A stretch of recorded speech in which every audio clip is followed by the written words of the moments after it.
Welcome to Final Approach with Chris Gregory. I am a philomath who is somebody who loves to learn things. One of the things that I've learned is that everyone has a tale to tell and a lesson to teach.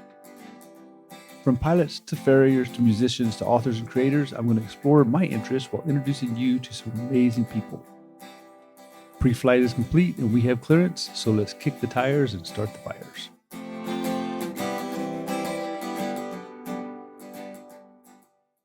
One of you listening right now needs to hear this podcast.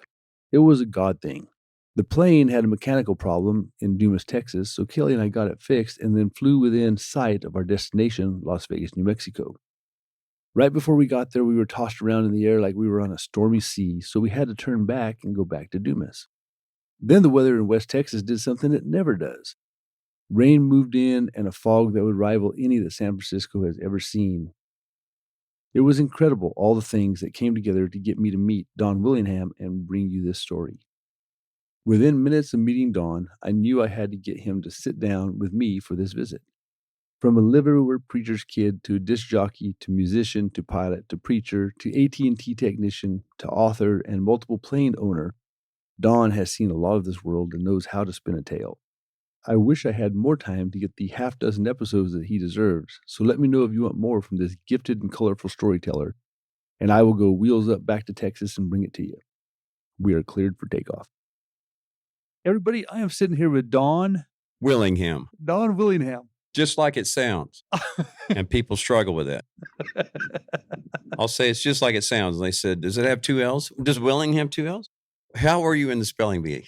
Back in grade school. They make it a big deal. It's Willingham, like the pork. And what if you tried to put it on your phone? Would your phone autocorrect to something different? It has, yes. It's not an easily recognized name. Obviously, it's English. Like Nottingham, Cunningham, all the hams were from England. And how appropriate that is. As I look out through the window of the FBO, it looks like we're looking at an English summer day. You cannot see the ground for the fog. And this is very unusual here. We don't ever see this kind of weather here. It's odd. Well, not never. Obviously, we are today, but it's rare because it was in the hundreds the last several days. Yes. We landed here 2 days ago, and it was 107 in Amarillo. Yeah. Then my plane broke down. So yesterday we had a day of waiting for a mechanic, and then it got rain last night. Everybody, I'm here with Don Willingham at the FBO in Dumas, Texas, Moore County, Delta Uniform X-ray for you pilots. As you know, I love to interview interesting people, so it didn't take me about 5 minutes to decide that this would be a perfect interview. This is the best you could do. I'm not that interesting, to be honest with you. I'm different, is what I think. And I hear that a lot. Your voice, and obviously your poise on the mic, you've done radio. I have done radio. Back when radio was something, right? Yeah, I spun records. I actually spun records when I first started, and you literally did. You had 45s and, LPs, the big albums, which I told my kids were big CDs because I couldn't imagine what a record album was. I said, it's a giant CD. And one of my daughters asked me, how did you go jogging with that? Well, we didn't. But yeah, back then we had turntables on each side of us. The motors weren't strong enough to get the record going at the right speed. So you literally had to push it with your hand. That's why I call it spinning the records. Okay. And you had to cue a record. So in your headphones, they told me you could hear, you would wind the record forward till it started on the bed. Then you'd wind it back just a half a turn. So it was right at the beginning of the song. So you had to pay attention. Yeah. And then it was a physical job. You had to be on your toes and you really had to work your show. And now it's all computerized. Everything's programmed into a computer on a screen. And when you want to talk, you hit a red button. And it gives you the next break. And when you want to start, you hit the red button again. How nice. Nothing to it. Nothing. Back then, you had to time it all out. And you had to watch the second hand on the clock for the top of the hour. And it's the top of the hour. It's time for the ABC News.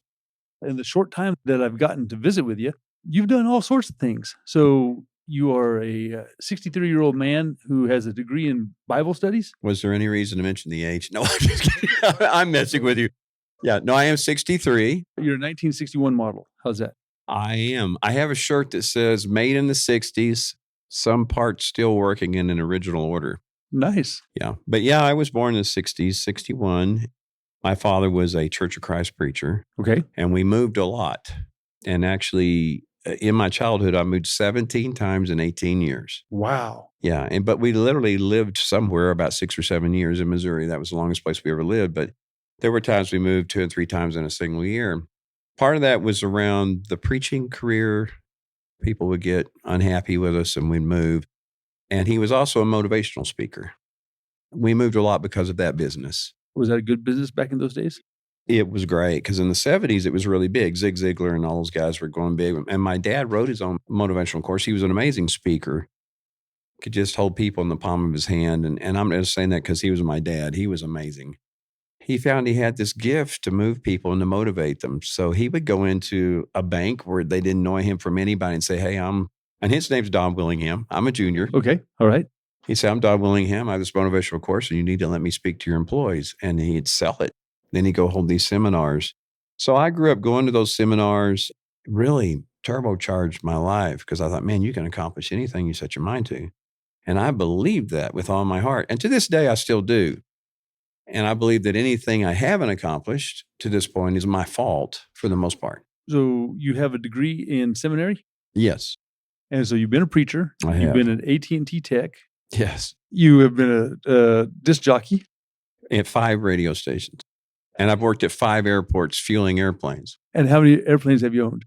8. 8. I've owned 8 airplanes. Yeah. And I could afford none of them. I never could justify it.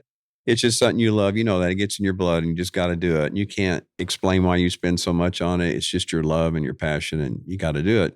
So tell us how you became a pilot. How did you originally do that? By taking lessons. Okay, fair enough. How did you go from sitting in the kitchen with mom and dad and then? Okay, so in the 3rd grade, my dad was doing some of these motivational courses, kind of on the side with his preaching. And we were living in Abilene, Texas. He booked us a flight to go to Corpus Christi from Abilene so that he could do one of these motivational seminars. Your first flight? Yes, 3rd grade. Never been on an airplane in my life. I like to model airplanes and things like that and kind of dreamed of flying, but I never knew what it was like to ride on one. So we got a Texas International Convair, very big old school straight-tailed turboprop at Abilene, and we landed at Love Field in Dallas, which was the main airport at that time. They built the stairs to the plane, and we walked across the ramp, went up into the terminal, and went down a jetway, which just fascinated me, this hallway that rolls around to airplanes. And I got on a Braniff International 727. And that flight blew my mind. And I remember looking at my mom and dad saying, I'm going to be a pilot. And they're like, yeah, whatever, eat your pretzels. I never forgot that. And because I had such a love for flying, they started to buy me reading material and books and stuff on flying. And the first book they bought me was around 5th grade, and it was by a man called Jules Bergman, who was the science editor for, I believe, ABC News. He covered the space launches and things like that. What a great name for a space launch journalist, huh? Yes, Jules Bergman. And it was Anyone Can Fly. And it was the story of him and his wife getting their pilot's license in a Piper Tri-Pacer, which, by the way, we have one of those here on the field. But anyway, I read that book 20 times, cover to cover, and I just dream about being a pilot. I want to be a pilot. So at 14, I called the local airport and they told me I was too young. And then he said something about needing money. And I was working for the local pharmacy making 60 cents an hour. And so this would be 73? Yeah. 74, something like that? Early 70s. Yeah. Richest man in town was paying me 60 cents an hour. My dad would get so mad about that. And my paychecks were $12 or $14 a week after school. So I didn't have the money to fly. But I did start ground school at 17 and completed it. But I got 3 or 4 hours into it, ran out of money. But by 19, I know this sounds funny, but I actually got hired as a minister and was making a lot of money. I had a parsonage that was mine. My flight instructor at that time was a guy I had met as a good friend of mine in Oklahoma. He said, you ought to go ahead and just finish that up. And I was kind of wanting to build a home-built airplane or something by that time. I just wanted to fly. I just wanted it off the ground. And so I had started building a gyrocopter in my living room in the parsonage, church parsonage. And I got about 3/4 finished with it. And I was going to this home-built meeting in McAlester, Oklahoma at the airport. And they're all talking about their projects. And they get around to me and they say, Don, what are you building? And I said, I'm building the gyrocopter. And everybody just got quiet. And they looked at me. I'm like, what's the matter? And they're like, oh, nothing, And then afterwards he said, dude, those things are dangerous. You're going to get killed in that thing. He goes, why don't you just sell that and finish your pilot's license? And I'm so glad I did. So you never got your gyrocopter off the ground? No, I actually couldn't get it out the door. I figured after I built it, it wouldn't go out my front door. So I had to take it back apart, sold it to some young kid that never finished it. Probably, thank goodness, because he'd probably gotten killed in it. And I finished my pilot's license at 19. And then from then, I got my multi-engine next because I had a friend that had a twin engine. Now, were you married or anything by this time? No. All right. So you were a single minister chasing the pilot dream. I was. Okay. And some girls too. And that was part of the problem with the pilot dream. I found out you have money for both. And so I would say, okay, I got my private pilot. I thought I won't get married till I get my commercial license. Because I thought, I'm going to fly for the airlines. Well, I did get married. And I thought, that's okay. I won't have any kids. Well, I did. Well, I have another kid. Well, I did. So it just kept getting further and further away. And were you still a minister at this time? I was only a minister full time for the first 2 years out of school and then kind of got discouraged. Did you have your dad's gift of holding a crowd? Because I could see it. I believe so. Yeah, I always said that I thought God brought me to this planet to preach. That was my gift and that was my purpose in life. I believed it since a little boy, and I would stand literally on a cardboard box and preach in the mirror at home when I was 5 years old and mimic my dad. So you were practicing? Yes. I was just rambling on. I baptized my little brother about 50 times at home because we would play church. And do you think it took? You think he's headed that way? It didn't work. No. So my sisters and I and him, we'd play church and they would pass communion, crackers and grape juice. And I would baptize him. And he'd say, why do I have to be baptized again? I'm like, you got a problem. I don't know what to tell you. So I always knew I was going to preach. That was just what I was going to do. But I think growing up a preacher's kid made me kind of sour on that life. And so when the first time I had trouble at church, in any way with the leadership or anything, I got kind of sour on it. And I shouldn't have. It's regretful that I did that. Looking back on it, I'm kind of sorry that I did. But, we do what we do and we go on. But I did continue to fill in from time to time. People knew I could preach. They'd say, hey, you want to fill in for us? And you still do to this day? I do. Yes, to this day. And I have preached full time since then. After kind of going down the wrong path in life for a few years and winding up in a divorce and a single dad with 2 little girls and this, that, and the other, I wound up getting remarried. I had the opportunity to sort of drop in my lap. We started praying about it. I was like, God, if there's any way you just let me preach one more time. I just want to preach one time. And I was serious. I just really thought, let me be in the pulpit one more time. We did that for months and this opportunity just dropped in my lap. We had been going to this church in Amarillo, Texas. It was a Christian church. And the minister found out I could preach. He said, hey, do you want to preach one Sunday? I said, yes, of course I do. And so I did. And it really wasn't that long after that he resigned. And the elders sort of liked the way I preached. They said, would you be our interim preacher? And so I was the interim preacher for nearly 10 years. Oh, my. It became a joke. Yeah. And I was leading praise team and they started calling me the interim praise team leader, interim Bible class teacher, But God just brought me back to it. And, never say never with God is what I say, because I didn't think there was any way he could take a guy like me that had the messed up life I had and put me back where I wound up. And I used to say, I have no right to be here. And if you knew what I'd done, you wouldn't let me, preacher. And they would just laugh. But I thought, no, seriously, but God showed me that he could use me again. And he still does to this day. Excellent. Well, you told me about another promise you made to God. And so yesterday, Kelly and I, my wife, we tried to fly to Las Vegas, New Mexico, and felt like God took hold of our plane and shook it instead of guiding it. We were slamming against the ceiling. Blueberry was hitting the roof a few times, and he doesn't like that. No, surprisingly enough. Come to find out, dogs don't take to that. No. Yeah. He's trying to crawl in the front, which you really don't want him in the front. No. He doesn't have good yoke control. Right. Yeah. And he's large. He is large. Hey, that's hurtful. I'm sorry. I'm not saying he's overweight, but he's a big dog. He's a big dog. He's easy to see. Y'all aren't going to be arrested for cruelty to animals. Let's just say that. I guess there's that. So I was telling you this little story, and then you told me about a story in New Mexico, not too far from where I was. Yeah, I was flying a VTEL Bonanza back from Espanola, Mexico. Española. It's got the little in you. Yeah, sorry, I didn't say it right. You're in Dumas. You should be able to speak Spanish. Well, that's the way we speak it here. I have a choice of either kind of skirting under a thunderstorm over the top of the mountain, and coming straight out of there, or I could go down by Santa Fe and go around. It's about 30 minutes longer. I was by myself. I thought, man, I bet I could just go and cut under that thing. That turned out to be a really bad mistake. And I really didn't think I was going to make it out of that. I mean, like you, my head was hitting the ceiling and I had a seatbelt on. It was just stretching me out. And it was like the wings were going to come off the airplane.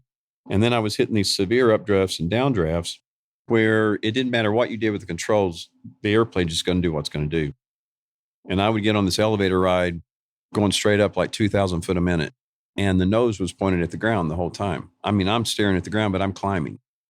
And then all of a sudden the bottom would just drop out and you'd plummet 2,000 foot a minute and you couldn't stop it. I'd be pulling back on the yoke with full power and it just wouldn't climb. And I thought, I'm in high terrain. I'm going to wind up hitting the ground.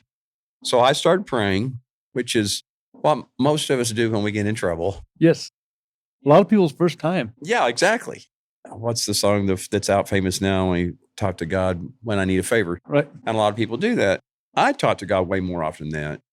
Proudly, I can say that. But especially in those situations, I'm like, God, if you get me out of this, I promise I will never be this dumb again. And I've kept that promise to this day. Now, I've done some dumb things in an airplane since then, but not that dumb thing. Not that dumb. Pulled some other dumb things. Of the many airplanes you've had, what's your favorite? The Cessna Skymaster push-pull, it's a 337. They were originally built in the 60s with fixed gear. Okay, and they have a motor in front and a motor behind. That's correct. And that's why they called it push-pull. They took a Cessna 210 fuselage, and they were trying to figure out how to make a twin that was safe that had center line thrust. Because, the most dangerous thing about a twin-engine plane is when you lose an engine, they become imbalanced. They want to roll over on their back or they yaw really bad. And so their idea was, well, if we make all this thrust center line, it'll fly like a single-engine airplane, just less power, which is exactly true. That's exactly how it works. So they had to do a lot of redesigning to build a split boom tail so they could put the prop between the two tails and the elevator then behind that. And Cessna went through a lot of engineering to make that happen. And they came out with the 336, which was fixed gear, not very fast, and it had cooling problems on that rear engine. Okay. Well, eventually they re-engineered it. They gave it a retractable gear and they put a big scoop up on top so that it could get more air on the top of that engine in the back and get more air. So that was more successful, and they called it the 337. So the military became interested in these in the Vietnam War, and they bought a couple of hundred of them for reconnaissance. And I actually got to meet a couple of pilots who had flown them. In fact, the one that checked me out, the first one I owned, had flown in the Vietnam War, and they had machine guns mounted on the wings. Wow. They would fly low level, 180 miles an hour, so it was about all I could fly. And he said, we were kind of sitting ducks. But he said, to their credit, they were like a tank. Some of them would come back with one tail boom missing and still flying, and all shot up. But they had about 200 of them that they used in the Vietnam War, and they were called the O2, is the military name for them. So it was a plane I'd always been interested in since a kid. If you were to lose your front engine, could it fly on just the back? Yes, or vice versa. And did you ever do that for practice? Unfortunately, there's a good story behind that. All right, excellent. Okay, so here's another good story. So I have my first Skymaster living in Dallas and had a good friend. I was a manager for the fuel company at DFW Airport. And I had this friend who was a pilot as well. And he said, hey, let's go fly somewhere and eat breakfast one day in your plane. So we just flew over to Weatherford, which is not that far from where I had the airplane. And we ate breakfast, and it's a summer day. It's kind of warm. And I have full fuel, and we're kind of on the way back. And he says, hey, does this thing fly pretty good on one engine? I said, you bet it does. Let me show you. Well, I was only like 5 miles from the airport. I could see the runway, and I thought I got the runway made. And in a Skymaster, it's more favorable to lose the front engine than the rear because the rear one's closer to the center of gravity. Okay. So it actually performs better because of its position. And it's a pusher instead of a pull. So instead of pulling the whole airplane behind the prop, you're just pushing from the center of the airplane. So I'm smart. I'm going to kill the front engine. So I'm visiting with him and we're flying along. He says, wow, this thing just flies straight like a regular airplane. I said, yeah, you can't tell the difference, just less power. And I'm seeing the runways made, and I don't have my checklist out because I'm busy visiting with him. And I reach over, put the gear handle down, and I'm looking out. I see the gear doors opening. I'm like, okay, we're in business here. I got the runway made. And he's just talking about how cool this is. I come over the numbers and I pull the throttle back and the gear warning horn goes off. And I go, oh, man. I look out, and that gear looks like limp legs are just hanging Oh, there. no. They had not come out and locked. Of course, I didn't bother to check the lights on the dash or on the instrument panel, nor did I bother to just look out. So I firewalled that rear engine, and it just was like mud. It was like, bleh. It was heavy and hot, and I could tell it didn't want to fly. So there's trees ahead of us from the other end of the runway. I start going toward a clearing where there's a field, and I start banking that way. My friend's name's Gary. I go, Gary, there's a handle between the seats. See if you can pump the landing gear down. Well, it's a telescoping handle, and he's down there trying to pump this little 3-inch nub. And he says, well, it won't move. I said, no, you got to pull it out. He goes, what do you mean pull it out? It's only like 3 inches long. I said, no, you got to extend it. Well, anyway, while I'm arguing with him, I'm trying to restart the front engine because by now I have remembered one important fact. The hydraulic pump is on the front engine. Okay. So it's not favorable to lose front engine if you're going to land.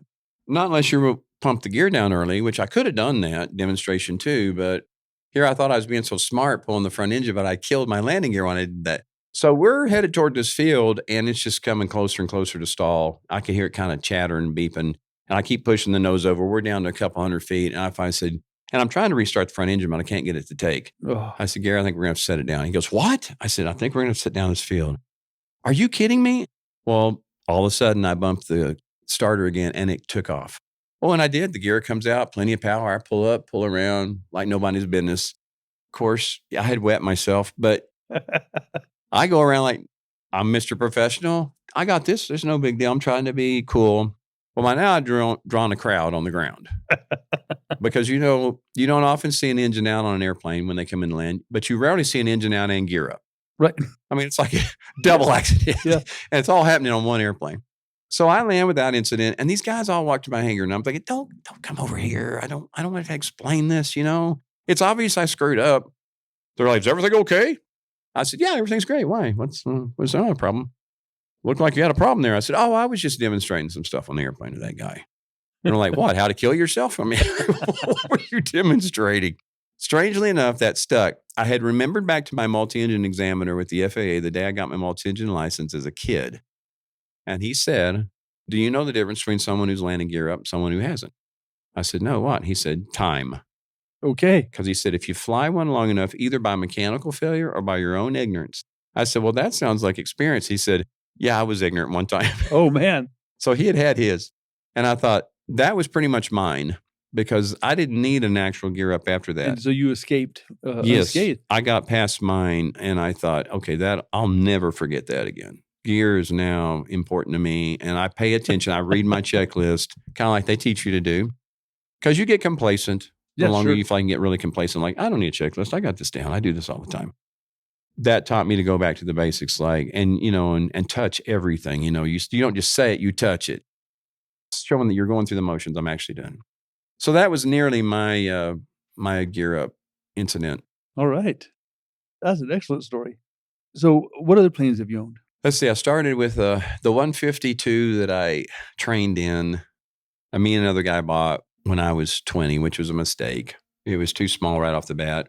I was already renting a 172, and I just go, hey, this thing's too small. So I wound up selling my half back to him. So the 152, I bought in on a partnership in a Club Planes, a V-tail Bonanza 182, and had those for several years. I found a 680 Aero Commander sitting at Love Field, and it was all run down. It had flat tires, one engine locked down on it. And I talked to the FBO and they said, well, it's been sitting there 7 years. And the guy has moved away to Phoenix and he's never paid his tie down fees. I said, well, what does he owe? And they said $7,500, roughly.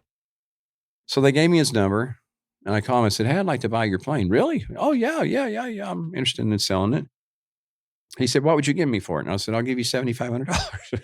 He said, well, I bet you would. I said, well, do you know what you owe in tie down fees? It's around $7,500. Well, I don't care. That plane's worth more. I said, I don't think you've seen it in a long time. I said, this thing's a mess. The interior is dry rotted. Tires are flat. Engine locked down. It's a mess. It's going to cost $50,000 to get it going. No, not interested. I said, well, keep my number. So my theory is he hung up and told his wife Because 30 minutes later, he called me back and said, I'll take that $7,500. So I bought a 680 Aero Commander, put about 50 grand in it, and I owned it for a few years. And it was amazing to fly, but it was kind of a maintenance hog and gas hog. And Did you ever do any Bob Hoover stunts in it? not on purpose. But you did some. Well, not in that airplane. I had something similar. A guy called me while I owned that plane in Dallas, and he said, I hear you own an Aero Commander. Yeah. And he said, well, I've got a 500 series, which is the old round nacelles from the 50s. They had the big fat round nacelles. And he said, I sold it to a guy in San Antonio, and I need someone to ferry it down there, but I can't find anybody that's got any experience in an Aero Commander. And he said, I'd pay your flight back on Southwest if you'd go. I said, yeah, I don't think I'd do that. So I got a buddy with me, and he said, I just got it out of the shop out there, so it should be in order. And so this light goes off in my head, like, what was it in the shop for? Well, it was hydraulic problems, but they got that all fixed. Okay. So I go out there and I get in this whole thing. I'm flying a piece of history. This is amazing. So we start up. I do the run up. Hydraulic pressure looks great. The flaps are hydraulic. So are the gear, which the gear are really big. You can see them out the window. They're huge, and they got these big old elastic bands on them. Yeah. And the way the gear looks, I've seen a bunch of them. I've never been in one. The fuselage looks so close to the ground between that gear. Almost looks like a boat. It really is. It looks like it could be amphibious. Yeah. But yeah, it is close to the ground. Did you ever bump the runway with it? No, never did. And I flew it out of a dirt strip. Wow. Many times dropping parachuters, believe it or not, later. Okay, so I'm flying this plane. We take off. I said, well, it looks like everything's good. Hydraulic pressure's good. We take off. I'm watching the gear come up because you can just watch out the window. It's right there to your left. And I said, well, it looks like the gear's working. He said, no, it's not. I look over and the other one's about halfway down. It went about halfway up and quit. Oh, no. So I recycle it, and this gear comes back down again on my side. The other gear's not doing anything. It's like there's not enough hydraulic pressure to work them both. So it's just kind of trailing in the wind there, and I can see it just hanging out there. And he said, what do you want to do? And I said, well, let's go take it to the new owner and belly it in there. So we're flying it to San Antonio, and it's kind of a rough summer day, choppy air. And are you leaving the gear down the whole way? Well, yes. I decided that the gear that I had down on my side, I better leave down. Okay. Because I thought, well, let's not take a chance. Yeah, I wondered. But it's kind of a worst case scenario because you got one gear down and one gear not. And there's not a hand pump in the Aero Commander? No, it didn't have any pressure on it. I couldn't get it to lower manually. So I figured out already, okay, we don't have any hydraulic pressure, not enough anyway. And then the nose gear, you can't see it on that plane, but it's got an indicator, and it's kind of like a little arrow, and you could see that it wasn't locked either. It was out, but it wasn't locked. So we got a nose gear not working. And like you said, the belly's not that far from the ground. So if you bellied it in, you wouldn't hit a prop. Even though the props are 6 foot long, you wouldn't hit one. But that would be the worst case scenario. You're going to spin because you've got one gear down and one up. So as we're flying along, we're hitting this turbulence, and I'm watching that gear out there, and it kind of swing every time we'd hit a bump. And that's when I decided to do a Bob Hoover. Oh, man. I said, I got an idea. I said, what if we put this in a really steep dive and I just yank it back straight up? I wonder if that's enough centrifugal force to throw that gear out. I said, we'll either pull the wings off of it or the gear will come out. So that's what I did. I kind of started messing with it. I'd nose it over and pull back, and I could see it swing further each time. I thought, I think this is going to work because it's got those big old elastic cords on it that kind of assist it. And I thought, they just need a little help. So, man, I get in a really steep dive, and we're coming down. I'm in the yellow arc, and I just pulled straight back as fast as I could. And we went straight up, became weightless, of course, and that gear just went out and locked really hard. Wow. The only thing that wasn't locked was the nose gear. So when I get to the tower at San Antonio, I did a flyby, and they said, well, we can see it, but we can't tell if it's locked. I said, I don't think it is. So they send the fire trucks out and all that, which the new owner got to see. He was standing there on the side of the runway. I'm sure that built a lot of confidence. So I'm coming in, the fire trucks are all there, and I think I'm going to hold this off as long as I can because, I mean, the nose is literally 6 or 8 inches off the ground. Like, this is not going to be bad. And I didn't even have to kill the engines because, like I said, the props won't strike the ground. So I'm holding it off, and I noticed as I was slowing down, the arrow started moving on that nose gear as the wind came off of it, and it locked. Oh, man. Literally 3 or 4 seconds before I set it on the ground. Wow. Taxi to the hangar, no incident. Now, was God involved? Absolutely. God's always involved when I fly. First of all, he's saying, this guy's a nut. He shouldn't have a pilot's license. I better go with him. I've always thought in all these situations that have been such close calls, and I've had a lot of them where I thought they were near death, it was just God. He's just there like, no, it's not your time. And I've had several of them. I've actually been in an airplane crash that totaled the plane. Were you flying? I was part of the time. Okay. Let's hear that story. That's another good story. So back when I first got my license, backing up, a kid, 19 years old, I had about 70 or 80 hours of experience. I had been riding with this older fella named Charlie, who flew for a string of funeral homes. He carried dead bodies. Oh, my. That was his job. He'd haul dead bodies. And back then, that's how they did it. You'd wrap them in a sheet. I know this is terrible, but you'd wrap them in a sheet, and then you could fly them directly to any small town in the U.S. Would they sit in a chair or were they in a No, coffin? they were stiff. Okay. Can't sit a corpse down. So they're not in a coffin. They're just... No, because the coffin won't fit in a small plane. And so we had a 210, and we also had an old Piper Apache. And that's what we'd haul. And so I'd ride with him to build experience. And I didn't care if they were dead or not. They never complained. Although they did make noise every now and then. It's kind of scary. So we would just put them in the baggage compartment, and they had the back seats out. So it's just our two seats up front, and we would strap them down with seat belts to the floor. And then when we come into one of these small towns, we'd buzz the funeral home, and they'd wave, and they'd come out and pick up the body. So I trusted this guy. He had like 5,000 hours, and I'm not exaggerating. He'd been flying his whole life. So he calls me one day, and he had a bad back, and he said, hey, I'm gonna trade my Apache off for a little Cherokee 140 up in Cleveland. Yeah, that'd be hard to get in and out of with a bad back. Yeah, but it was cheap, and the Apache was eating him up. He said, so we're going to have a mechanic check him out. I'm going to fly my Apache up there, and then we're going to have a mechanic do a check on both of them, and then we're going to trade, and I'll fly it back. Would you go with me and help me fly? Because, it's hard for me to sit up in the seat that long. I said, sure. Oh, I was excited. And he brought his brother-in-law along, who was not a pilot, and we fly the Apache. It's about a 5-hour flight from Oklahoma, where we were in McAllister, up to Cleveland. Get up there around noon, took a few hours to do the plane deal, started back in the 140, and it was beautiful. It was actually full IFR. Nice little airplane. Brother-in-law sitting in the back. I'm doing some flying in the right seat. Charlie's kind of napping. I land in Indianapolis. We get fuel. We eat dinner. We're coming out in the dark, and I say, Charlie, where do you want to get fuel? And he said, oh, we'll get it somewhere down the road. That hit me wrong. I just come out of flight school. You pre-plan everything. And then one thing they said, there's no excuse for running out of fuel. So I said, are you sure? And he goes, oh, yeah, don't worry about it. He said, nothing else, we'll get it where we stopped on the way up, like in Missouri. And the gauges are working? Yes. Was it just really expensive in Indianapolis? No. Well, we had fuel. We got fuel in Indianapolis, but we were going to have to stop again. Oh, okay. To make it to Oklahoma. So he said, we'll stop at that place we did in Missouri. So already in my mind, I'm thinking, all right, well, we got a headwind this time, and we're flying a slower airplane, not near as much fuel. So while we're flying, I get my little whiz ring out. I'm doing all these figures, and I'm thinking, we're not going to make that airport. So I told him, I said, Charlie, we're not going to make that. Yeah, we will. Oh, of course we will. I said, I don't think so. We're slower, and we got a headwind, and this, that, and the other. And then he said this thing that really got to me. He said, you know what? You guys come out of flight school, you young guys, you think you know everything. And he said, I've been flying since before you were born, which was true. So I felt like an idiot then. I'm like, I'm going to sit over here and be quiet. And that's what I did. I sat over there and let him run us out of gas. Oh, man. With my mouth shut. So he was asleep for a while, and I woke him up once. I said, look, I've switched tanks. We don't have that much. I don't think we're going to make it. He goes, we're going to make it. Just keep it pointed toward that airport. Well, about, 45 minutes later, the engine kind of stalls. He sits up in the seat and goes, what's going on? I said, well, I think we just ran that tank dry. And this is 2 tanks. You got to switch? Left and right. Yeah. So he switches the other tank. It's showing like 2 gallons maybe. And it's bouncing off of that, and you don't trust your gauges. And he said, well, where are we going to get fuel? I said, well, that's what I've been asking you for a while, since Indianapolis, as I recall.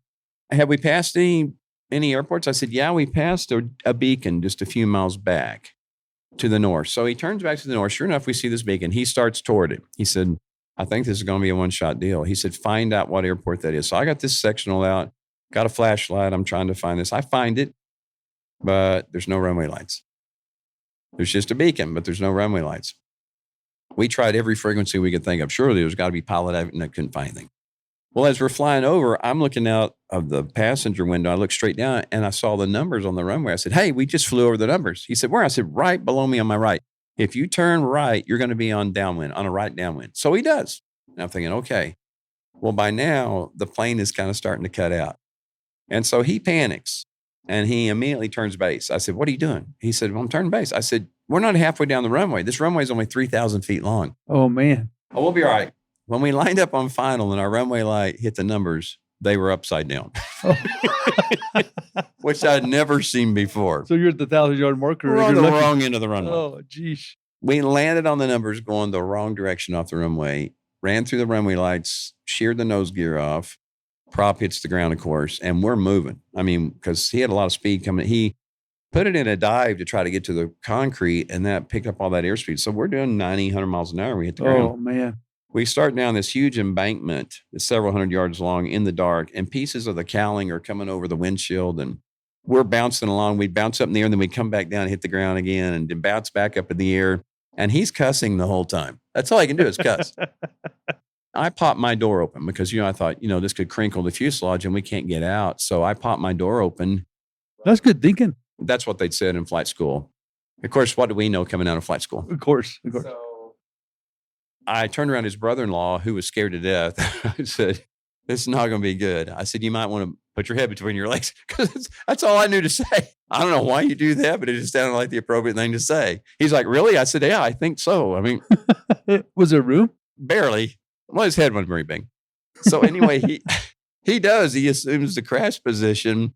We bounced up one more time and come down straight down and stick in the ground. Oh. And we're suspended by our seatbelts. And I thought it was going to flip over on its back, but it rocked on there for a second and then it fell back down to earth. On his belly. Yes. And looking inside, you couldn't tell anything had happened. I mean, all the master switches on, all the radios are on, everything looked normal. But the wings were flat on the ground and it was crinkled. That fuselage was crinkled. It destroyed it. It totaled it. I opened the door and we're literally on the ground. I crawled out on the ground and he's just cussing.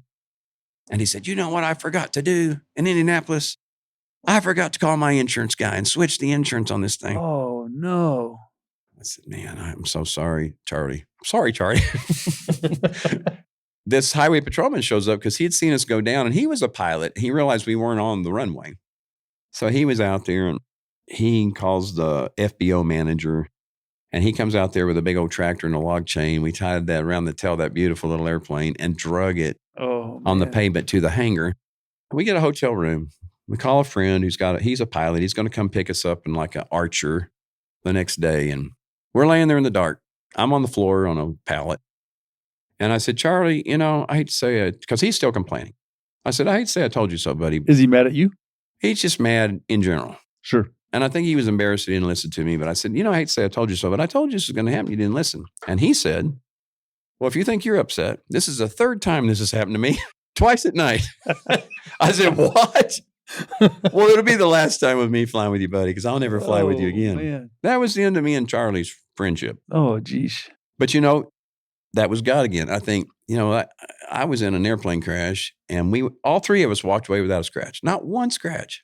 And so did that make you nervous about flying? Not a bit.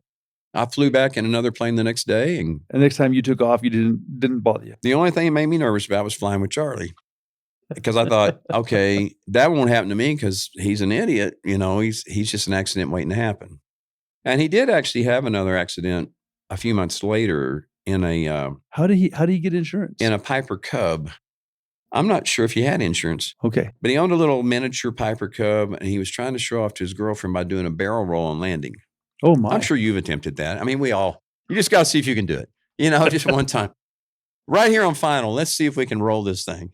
And that's what he did. And he caught a wingtip on the ground, totaled that plane and broke his back. Oh, man. So feel bad for Charlie. But anyway. Was the girlfriend impressed? I don't think that lasted. I think that kind of did it with her because she knew he'd already had this other accident. Now he pulls something stupid again. And I think that was the end of their relationship. But, wow, Don. So how many hours do you have? About 2,000. That's all? Yes. Or is that all you logged? It's all I've logged. I mean, over the years, there was some flying probably I didn't log. I got kind of slack for a while. And rather than go back in and try to figure out what I've flown and not be truthful about it, I'll just go from where I am now. So there's kind of a gap in my logbook. I'm sure I have way more than that. I've got about close to 500 multi that I have logged. Okay. About 700 a night. And you said you don't have your commercial? I do not. I've taken the commercial written 4 times. and I passed it every time, but I never took the check right. All right. So you have obviously multi-engine and instruments. Do you think you'll ever go after commercial now? I don't really see a need for it at my age, unless there's a geriatric airline or something that would hire me. You don't want to do some crop dusting or something? I would have when I was younger. I actually pursued that for a while. Did you ever get to do it? No. The guy that I asked about it, who was a crop duster not far from here, said, "What, do you have a death wish?" I said, "Well, don't you spray crops?" "Well, maybe I have a death wish." I went, where are we going with this? It's like he was trying to talk me out of it. Like, this is dangerous. You don't want to do this. And he said, "Do you have a wife and kids?" "Yeah." "Well, then you don't need to crop dust." I'll be dang. That might not be bad advice. Yeah, it might not be. Because there is a high fatality rate in that. So, yeah, I was interested then. I'm not now. My goal when I worked at DFW years ago as a manager for the fuel company, I was there 5 years, was to try to have my ear to the ground while I was working there as to who was hiring. I was going to try to get my commercial and then get on with American Eagle. Okay. Flying a commuter. I was actually scheduled to take my commercial check ride. I just finished my instrument. I was 29 years old. And I was married to a lady there in Dallas. Obviously had 2 little girls, 4 and 6 years old. And she was a pretty big mess. And I had probably stayed in that a lot longer than I should have, and a lot longer than the girls should have been in it. But I thought I was doing the right thing. Keep them with their mom. But I didn't realize that she was kind of abusing my older daughter, beating on her, messing her up. And it wasn't until Child Protective Services got involved that I realized I had to go. But anyway, I was out practicing for my commercial. And I was going to get my multi-commercial, do it all at one time. I was in a twin Beach. I don't know if you know what those look like. Yep. I was flying a twin Beach. I saw one of those in Colorado about 2 weeks ago. Yeah, it was pretty sweet. Yeah, they're nice I'm planes. flying out of Denton, Texas, just north of Dallas, and we lost an engine while we were out training. Black smoke, everything. I shut it down, come back in on one engine, no big deal. In fact, it's actually pretty good practice. And so he looked at me and said, "All right, so you got a choice. You can wait for them to rebuild this engine, which is going to be a couple months probably, or you can relearn a whole new twin engine airplane because we got other ones." And I thought, it's kind of hard to get all the numbers down and the systems and all that. And I had all this in my head. And I was ready to go. I was scheduled for my check ride in 2 weeks. I already had it scheduled. And I said, "You know what? I think I'm just going to wait on them to rebuild the engine." And within 2 weeks, I was forced to take my kids and leave my job, my home, my Skymaster that I owned, my airplane, everything I owned. I literally walked away with I took my vehicle, which is the only one that had a payment. I left her the new car that was paid off. I took my girls' clothes, their toys and their bikes and my clothes and never went back. Came to the Amarillo area because I had family there. And I said, "I need some help. I'm going to be a single dad." And my father said, "Well, it's about time." Wow. Because he knew. And there were some similarities that he had seen in her, that he'd seen in other people. And I'll explain that. She was Honduran. Okay. When I met her, she only spoke about 10 words of English. She was here on a visa visiting her sister. And this is part of my straying years. I had gotten a position playing in a band. Okay. Playing guitar in a band. My rule is I won't play bars because I'm an old Church of Christ guy. Like, we don't play bars. And so now that doesn't mean I didn't drink a little back then because I had picked that bad habit up too. Now, Church of Christ doesn't believe in that either. No, right? they don't. Okay, just checking. Well, it's having a good time. Of course they don't. So anyway, no, that's wrong. They're pretty straight-laced, and I knew that. So I didn't play bars. This friend of mine in the band, though, he said, "Hey, I got this bar in Dallas that's going to pay us $100 for one night and all the beer you can drink." And I was dead broke. And I thought, God won't mind just one night. It's one night. I'm sure he brought me this financial opportunity, right? I pray about my finances. This is his way of fixing that. Got me a gig in a bar. And I think, boy, you talking about, we just can't ever predict what God will do. So I convinced myself it was okay to go one time. And that changed my life that night. You met her, huh? I did. She was sitting at the front table. Now, isn't that weird how, say life is a ripple effect? One decision changes everything. Little I know that was going to be my future wife of 10 years and 2 kids. But now you have beautiful daughters that you love. Oh, they're gorgeous. I wouldn't take anything for them unless somebody's offering. No, I'm just kidding. They're awesome. So I got these 2 half Honduran daughters. But anyway, she was Honduran and very beautiful. And so we took a break and all the guys came off stage and she kept eyeballing me. I mean, for obvious reasons. Even at my age, you could see how that was hard for her to resist. Of course. I thought, this girl's definitely got a thing for me. I need to go down and talk to her. Well, that's when I realized she didn't speak English, but she understood drink. And I said, let me buy you something. What are you drinking? Let me buy you a drink.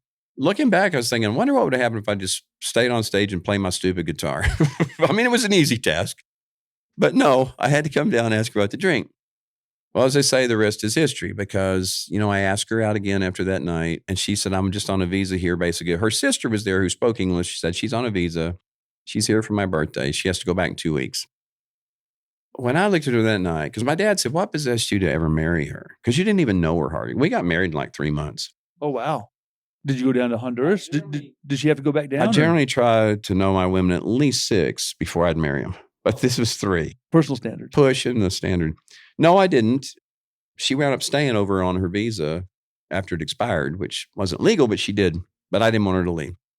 He said, what got into you? I said, Dad, when I looked at her that night, she had every qualification of a good wife. She had on a mini skirt, go-go boots, and a halter top. There you go. I mean, that's the kind of wife I wanted right there. Now, I didn't know anything else about her. So how old were you, Don? 24, I believe. 24, okay.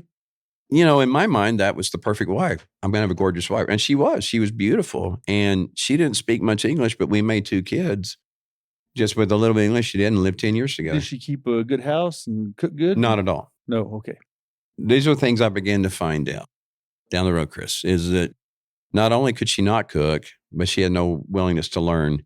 She did learn to speak English a lot better, especially some of the expletives. She got pretty good at that, and with my name thrown in there too.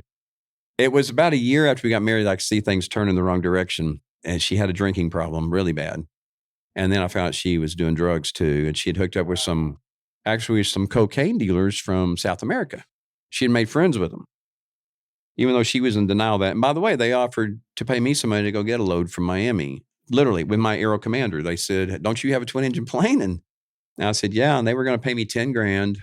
Fortunately, I turned it down. You don't think that was God answering your financial, your financial prayer? Maybe, and I was too dumb to see it. But let me tell you what God did that day. Because when they asked me, I knew all along they were doing this. Because this guy had money like no one else. He was on disability from Florida Power and Light. And he's making all this money. And I thought, that's not. He has a condo on the beach in Miami. He's got a condo in Dallas. Throws money around like it's candy. Paid cash for a new pickup and then traded it in a week later and said, I don't like the color. Paid $2,000 difference. I said, they're dealing something. You always hate my friends. You think every my friend of mine's terrible. I said, oh, come on. I mean, these guys are obviously. So he asked me to come over to their condo one day in Dallas. There's a huge white guy in a 3-piece suit. And he said, so you got a twin-engine plane. Would you like to make some money? Well, immediately I think, I know where this is going. I know what he's going to say. I didn't think he was going to say, could you go get my grandmother and bring her? I thought that's probably not going to happen. I said, what do I have to do? Well, you fly to this little airport right outside Miami, walk away for 2 hours, come back, don't look at the cargo. There'll be an envelope in the seat with $10,000 in it, which back then was a pretty good amount of money. And he said, you just fly it back to this little airport outside of Dallas and walk away. Don't ask any questions. The guy in the 3-piece suit immediately says, now think about this, because once you're in, you're in. If you say yes to this, there's no getting out of it. We're going to own you. And man, I was hurting so bad for money. I was an assistant manager for Jones Blair Paint on Lover's Lane in Dallas. And I was working, 60, 70 hours a week and making nothing. And I had a new little baby girl. And I thought, man, that sounds so good. I thought maybe just make a few trips. But the God part of me kicked in. And I said, okay, I think we all know what we're talking about here. What I want to know is, do I already know too much to say no and not get killed? And he said, no, man. He pats me on the shoulder. You're my friend. Of course not. And the guy in the white 3-piece suit said, that's probably a good decision. If you're not sure of it, don't do it. And I thought, it sounds like you're trying to talk me out of it. Right. So he said, no, but just don't tell anybody. Don't say anything. So he pretty much admitted, yeah, we're dealing cocaine from South America. We're bringing it up through Miami. So about 6 months later, he does get busted.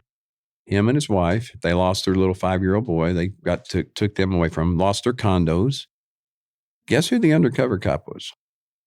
The guy in the 3-piece suit. Oh, my. And so that made sense then. He's thinking, this is a good old boy. You're just a family guy. He's going to run his life. And he's like, make sure and think this over. He kept saying, don't do this unless, really. Yeah. And I thought, God, that's God right there saying, I'm telling you no.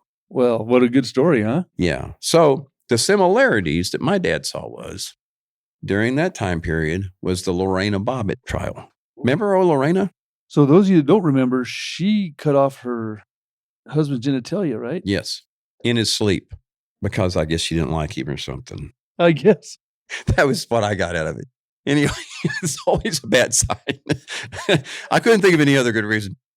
And then she ran off with it and threw it out her car window or something. The dog got a hold of it or something. Then But they recovered it and reattached it, right? they did. Not the dog, but the the genitalia. But anyway, yes, I think somehow they made it work again. I mean, anyway, he came out. So my dad, seeing how crazy she is, she had tried to kill me 2 or 3 different times. She attacked me with a butcher knife coming home from work one night behind the door, had all the lights off. And normally she was not home when I get home. She was out partying until 2 or 3 in the morning. So it was not unusual. Her car wasn't there. I walked through the door and she sucker punched me. Blacked my eye. If she hadn't done that, she'd have killed me because she had a butcher knife. Well, then she starts swinging this knife and I'm thinking it's an intruder because I can't really see her. So I'm just kicking because I'm thinking, I know it all happens quick, but you're thinking, what part of my body would I care the least about getting stabbed? And I was thinking, my foot. So I'm kicking with my foot and I happened to kick her kind of in the stomach and she yelled, she kind of screamed. And well, then I recognized her. So I wrestled her, took her to the floor, I throw the knife in the sink. I go, what's wrong with you? You messed up my car. I go, I've been at work at the airport all day. How could I have messed up your car? Well, it's not running. And I did that. I don't know. So she calls the cops. They come over and they're going to arrest me. Arrest you? Yeah, because I kicked her. Oh, my. She's not hurt, but I kicked her. And you have a black eye, though. I'm not a hitting, kicking kind of guy. I never hit a woman. I said, let me show you what she had waiting on me behind the door. And he saw these. He says, are you kidding me? I said, she almost got me with it. If she hadn't punched me, she'd have killed me. Well, do you want to file charges on her? I said, no, it's my girl's mom, cover it. And I went through this kind of stuff all the time. There was a rotating door for the police at our house, which had never happened to this Church of Christ preacher's kid. Right. And I would lay there at night, Chris, and think, what has happened to my life? And I'll tell you what had happened is that I had lost sight of God and just kind of started living my life the way I wanted. Come to find out, if I'd asked God's permission about who to marry, it might have gone better. Absolutely. Yes. But I was thinking some other direction. Well, throughout my life, every time I've tried to force something, like if I just got to have that truck or just got to have that farm or just in this case, got to have that woman, then it goes south. Yeah, it does. I look back on that thinking how foolish and immature I was and how ungodly I was. I was thinking, I'm playing in a bar, which was not like me. So I shouldn't have been there to begin with. And I think that was God saying, you're in the wrong place. You're not supposed to be here. And then secondly, the fact that I just picked this woman out of the blue and say, because of the way she makes me feel when I look at her, I want her. I don't want her permanently. I want her to be mine. So I didn't get to know her, didn't know anything about her other than she was from Honduras and she was pretty. And, I think down the road, God let me pay for that. It's like, okay, it's kind of like when the Israelites asked for a king. Oh, you want a king, do you? We'll give you something. I'll give you a king. And so that was kind of me. Like, you want a pretty woman? Yeah, I'll give you a pretty woman. And boy, there was a lot of misery in those years. I mean, a lot. She wound up with several DUIs, cost me a fortune and wrecked several cars and got sued. I mean, just all kinds of horrible things happening. And of course, she didn't work. Is she back in Honduras now? Not right now. Now, she has been. Because what I kept telling her was, you keep this up, getting these DUIs, because I had gotten her a green card. And that took 2 or 3 years. And I said, they're going to deport you. And she would cuss me out and say, you're stupid and you think you know everything. I said, no, because you're a guest here. And I promise you, which I have no problem with them being a legal guest here. Because I helped her do that. I said, but they're having to defend you and spend taxpayer dollars to do this. They're not going to let you stay here. You've got to straighten up. I offered her help, tried to get counseling, and she basically threw that in my face. Wouldn't work, wouldn't help me and I'd bought her a new home, bought her a new car. I mean, we had a twin engine airplane. We had pretty much anything we wanted. But she would not help me. She wouldn't even take care of the kids. She didn't leave them with anybody. I'd come home and start searching for my kids. Who has my kid? So anyway, my dad saw the similarities. Aren't you scared to sleep with her?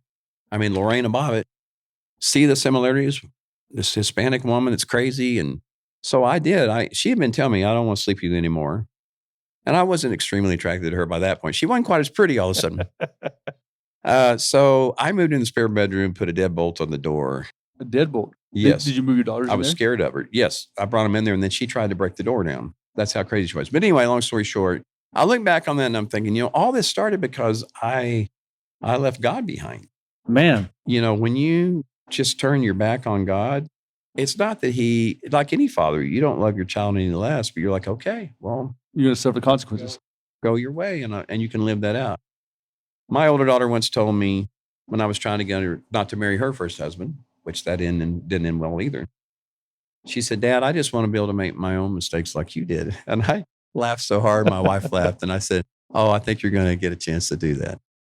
So I think that's how God does sometimes. He's like, okay, you want to do this. I'm going to let you, if that's what you want, you can have it. But you're going to live out the consequences. So it was on me. I'll just fast forward a little bit. You divorced her. You ended up with a second wife that died. Right. Yeah, I took my girls and I moved up to the Amarillo area because I needed help and I had family up there. My dad lived up here. My brother was moving to the little town of Headley, Texas, which is 200 people between Amarillo and Dallas. And the reason he was moving there, we had family reunions there growing up, and he fell in love with it. And I said, why would you be moving to Headley? And it's like an hour and a half from Amarillo. Here I'm coming from Dallas, 10 years in Dallas. But I didn't know where I was going to take my girls. I didn't know how I was going to feed them. Honestly, I quit this great job as a manager for the fuel company in DFW, making a lot of money and doing really well in life, to having nothing but my truck. And it had a payment due on it that I couldn't make, and 2 little girls. So I thought, you know what? This is God helping me out. My brother's a good man. So I said, we'll move in with him. Moved into a single wide mobile home in Headley, Texas. Almost went crazy the first few weeks. No noise, no background noise. You're just sitting out there, crickets, no airplanes, no cars, no nothing, and nothing to do. But it turned out it was just exactly the right place because we lived across the street from school and they had 5 little kids in each of their classes, 5 kids. And so it was a good, safe place for them to get their feet. And they had lost their mom. Now, they never shed a tear. They were scared of their mom. So they were actually glad we were leaving. They were excited. When I started to leave her, I was packing the car. And my older daughter, who's 6, says, Dad, where are you going? I said, I'm leaving your mom. And she started crying. She said, Daddy, take us. What'd you plan to do anyway? Oh, yeah. And I said, oh, yeah, you're going. Don't worry. And all she says, can I take my cat? So, I mean, there was no remorse on their part because they were scared of her. Do they have anything to do with her now? No. She never had anything to do with them. And I felt so bad months later that I called and said, look, I feel really bad that you can't see the girls. I mean, she carried them. She's their mom. I thought, she's got to be heartbroken. I said, would you like to see them? I can work that out. And she said, I'll see them when they grow up. Wow. I said, that's probably a mistake. And sure enough, down the road, when they got ready to deport her, I was right about that. She tried to get a hold of them to see if they would go to court and vouch for her. And they're like, we don't even know who you are. And they didn't. Never a birthday card, never a Christmas or a phone call or nothing all these years. Here they are in their 20s. And she's saying, will you go vouch for me? And they're like, no. So they deported her to Honduras for 10 years, said you can't come back in the U.S. 10 years. She snuck back in about 5 years ago. They caught her again. And this time it's 20 years. So now she lives in Spain. Okay. Man, what a crazy story. Yes, it is. Yeah. Have you considered writing a book? I actually already have. I'm already published. What's your book? It's called Getting the Best Out of Yourself, Body, Mind, and Soul. And about the time my wife took critically, or about 10 years ago when she first started getting really sick, I got this book published. I had been on disability for my job. I fell head first off a telephone pole. Oh, okay. And this is the AT&T job? AT&T job. And I used to stand up there and look down and think, man, I bet that hurt. It does really bad. It hurts way worse than you can imagine. So I broke my lower back. I split my head over. I laid it on asphalt from about 15 feet up. And I broke my lower back, my sacrum. I fractured my pelvic bone, broke my left shoulder. So I'm laid up. I'm on a walker at home. They're telling me I'll never work again as a technician. My dear wife, who's now departed, she was a personal trainer on top of a lot of other things. And she said, no, I'll get you back to work. So we went with my walker to the gym and lifted like 2 pounds starting out. And I went back to work in 14 weeks, stronger than I left. She was amazing. And she said, just follow my lead and we're going to get you back there. So anyway, I owe that to her. I'm working for AT&T and I get hurt. And I said, what am I supposed to do laying around the house? She said, why don't you write that book you always said you're going to write? So I couldn't even get my arm up to the keyboard. So I put the keyboard in my lap and I started typing out this book. I had it in my mind all these years. It's spiritual, but it's also motivational, just like my dad. So where does somebody find one? When I first got published, it was on Barnes & Noble had it. So did Walmart. And so did Hastings, which is the store chain we had in Amarillo. So you got traditionally published, like you had an editor Yes, and absolutely. Which one of the houses got you? You would ask me that on the spur of the moment. They were out of Oklahoma City. It's a Christian publishing company. Okay. And the funny thing about that was I wrote this book. I took it to Kinko's and I said, make me 2 spiral copies of that, because my wife was on me about it. So I printed them, I laid them on my desk at home and just forgot about them. A few weeks later, I come home and my wife has it in her hand. She said, I read your book. And she goes, that's amazing. And I said, yeah, your wife's going to say that. Except my ex-wife, she wouldn't have said that. Well, she wouldn't have known how to say it. But anyway, that's a different story. But anyway, she said, you need to get that published. I said, no one's going to want to read that but you. And she goes, no, I'm serious, Don. You should get this published. Well, I didn't want to. I said, no one's going to want to do it. But she wouldn't let up. She just kept saying, no, you're going to send it in. And finally, she said, look, send it to one publisher, and then I'll leave you alone. So I get online. I already knew of this Christian publishing company because I had read books through them over the years. And I just sent it to them and forgot about it. And I said, there, I sent it off. We're done. And about 2 months later, I get a call at work at AT&T. I was working at the mall there on a telephone system. And they said, hey, from this publishing house in Oklahoma City, and our staff read your book and they loved it. We'd like to offer you a publishing contract. It didn't even hit me. I said, you're who? What? She said, you sent this manuscript in for a book. I said, oh yeah, I forgot. I just forgot about it. Tate Publishing. Anyway, she said, we want to publish it. I said, are you serious? Yeah. She goes, we're going to overnight the contracts to you. I want you to overnight them back. So I did, and I didn't realize how much editing work was involved and how much the author has to do to edit a book. It's not on the, you do it. Most of it is you. And they just kept sending it back. You need to correct all this. You need to fix this. I get the final say, but there it is right there. It's on Amazon. Still, I don't even know if there's a copy left of it, but that's on Amazon right there. That's my book. Okay. I did not design that cover. They did, which I thought looked silly. I had said, it's called Getting the Best Out of Yourself. I said, I want a guy who's pulling himself out of his head. And that's what they came up with. Anyway, so they offered me this publishing deal. They published the book. Then they start setting up these book signings in Amarillo for me. So I went to 1 or 2 of those. And there's a local place called Hastings Book and Records that were real big in those days. And so Hastings was carrying it. And I did some book signings there. But my wife was not doing well. She had these bad tremors that had started. We couldn't figure out what it was. And by the time we found out it was Parkinson's. That's where my focus turned immediately. And all of a sudden, the book didn't mean a thing. Now, the book meant a lot to both of us when it started. She was so excited. She was such a great woman, because when I got home that day, she was crying. And she jumps in my arms. She goes, I knew you could do this. I told you. Have you made good money on this book? No. Well, that's the unfortunate part, isn't it? I haven't. It's not all that important to me at this point. I lost what was important to me, obviously, but the book went on the back burner. It was all about her health for the next 9 years. I did do some other book signings and spoke a few places on it, and I sold some copies along the way.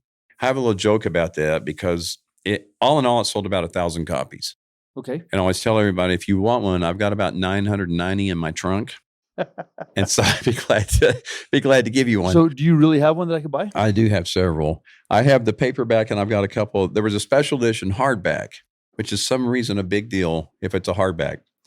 And so they were a little more money, but I went ahead and had some of those made too. But how much does your book cost? They were roughly $20.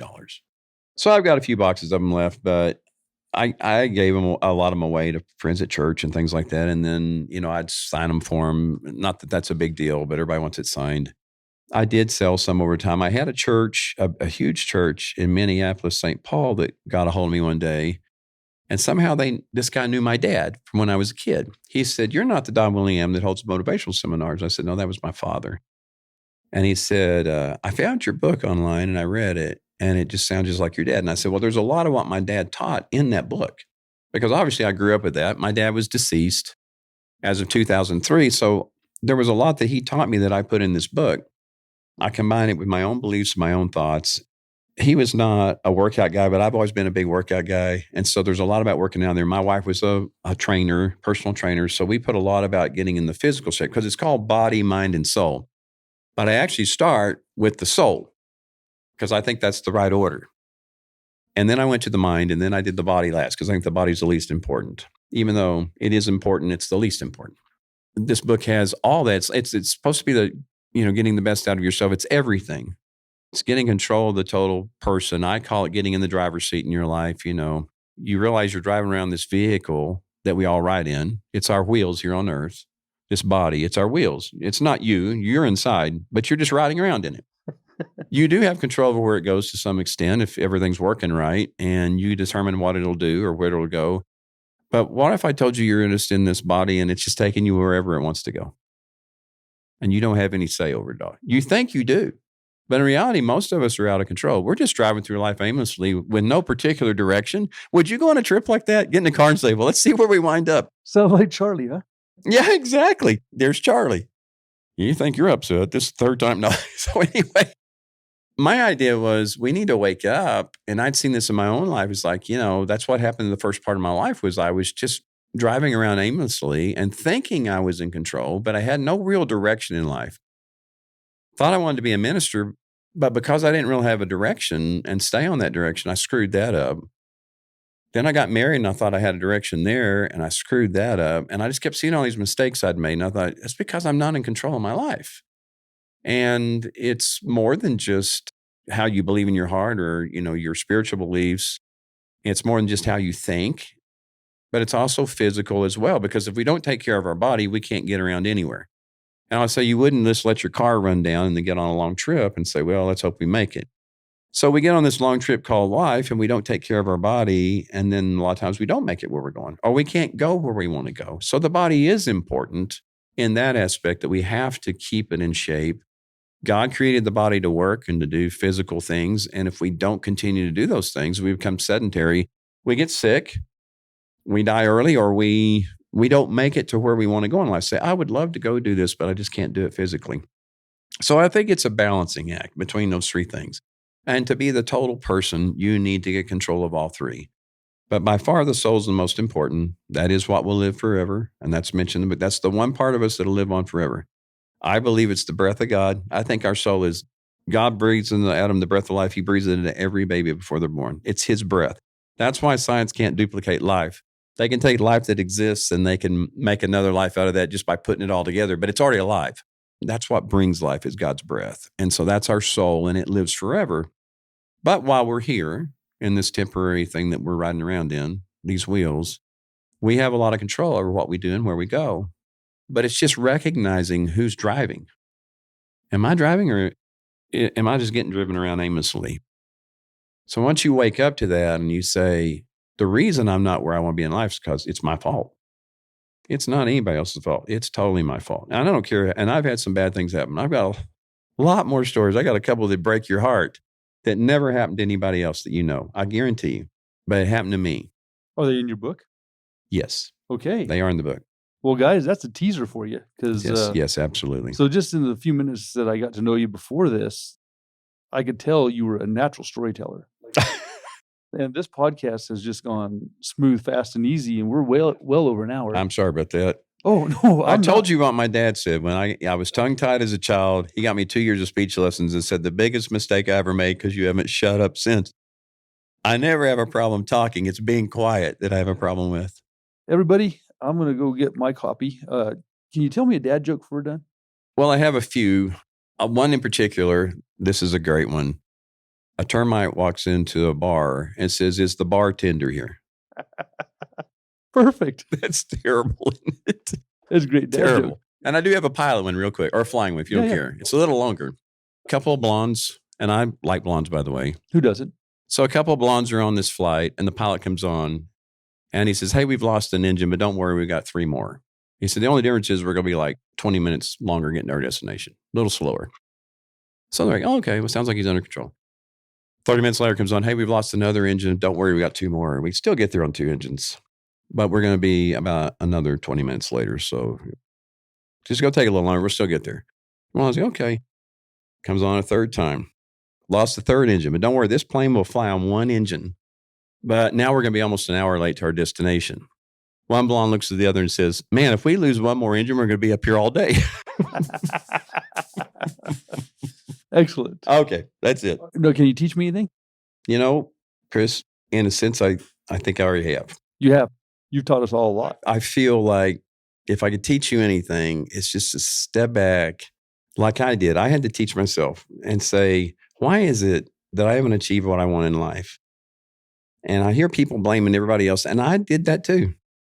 You blame your parents, your childhood, a job that went wrong, a bad spouse. Man, I've had a lot of reasons. And you'll read in my book a lot more reasons that I shouldn't have done anything good in my life. I have good excuses for failure, Chris. Really good. But when I really sat back and realized, I said in the book, when something keeps happening over and over again in your life going wrong, there's always a common denominator. So you need to find that. And did you know what it is 99% of the time? It's me. Of course. It's me. So if I'm the guy that's present in every one of those situations, then why is it things are going wrong? Well, obviously it's somebody else. Yeah, I would say that would be what I would want to pass on to you. And you probably already know a lot of that. From a guy that's been through a lot and I've had a lot of terrible things happen in my life, I still feel so blessed and just amazed that I'm still here because I've tried to kill myself several times, not on purpose. Right, not intentionally. I told you I've had like 8 guardian angels and they've all quit Yeah. because they're like, this guy's a full-time job. I've got other people. I don't have time for him. If anybody has an excuse to quit, it would be me. But my faith is what's kept me going, realizing I'm still here for a reason. And I think every time I step in the pulpit, which I got to do just this last Sunday again, I always say, this is why God put me on earth right here. Excellent. This is what I'm supposed to be in. This is my home. This is where he wanted me. It's right here in this pulpit. Yeah, pilots, if you have a chance to fly and land in Dumas, you will really enjoy it and get to say hi to Don. And sir, I can't thank you. It's been a blessing to get to meet you. You too, Chris. Thank you. And we'd love to see anybody that wants to come through here. God bless you all. In 2011, I was asked to help develop a new hoof knife for the 120-year-old knife-making company Mora Frost Knives in Sweden. They came to the Heartland and we tried several models, whittled on handles, changed blades, and played around with getting what I wanted in a hoof knife. At the end of this process, they offered the knife to me as my signature knife. It was a cool little side trip in my farrier career. 10 years later, Mora Frost dropped all of their hoof care line. My son Cody was making tools by this time, and we were able to get some of the tooling and materials to start building them here in Missouri, the middle of the USA, or the Heartland, as we call it. This great hoof knife has a hoof pick on one end that we call the rooster tail and is handy for cleaning feet, helping with the hot fit, or even picking up a hot shoe that has fallen out of the hot fitters. Visit heartlandhorseshoeing.com or your favorite farrier supply store to order yourself or your favorite farrier a set of these great hoof knives.